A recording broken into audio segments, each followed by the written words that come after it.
US dollar will lose dominant status. China and India could play key role in currency shift, says economist. British economist Lord O'Neill discussed de-dollarization and the potential of proposed common BRICS currency over the Chinese yuan to replace the US dollar as the world reserve currency in a couple of interviews this week. O'Neill, a former Goldman Sachs economist, coined the acronym BRIC over 20 years ago. That's pretty legit. He believes that the US dollar will lose its world reserve currency status at some point, stating in an interview with Going Underground on Wednesday. The idea that the dollar will remain king forever, I think, is probably unlikely. At some point, the dollar will lose its dominant status. He described the idea of a single currency for the BRICS nation as ridiculous and amusing. He emphasized that China and India never agree on anything, noting the two countries can't even really agree on basic things like a peaceful border. What is more feasible and more likely is at some point in the future the RMB, renminbi, and possibly the rupee are going to be much more important currencies for the world. If you are no longer the biggest economy in the world and your currency stops being the most important, then probably the dollar won't be what it is today. But that's the reality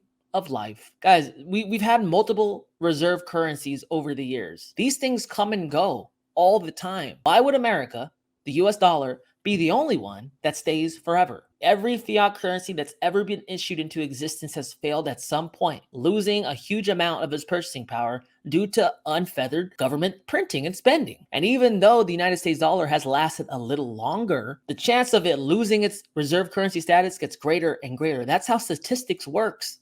It doesn't get more, you know what I mean? Like, longer something happens, the closer to the end you are. So this is just another prominent economist stating the obvious. And not only just an economist, Lord O'Neill coined the term BRICS.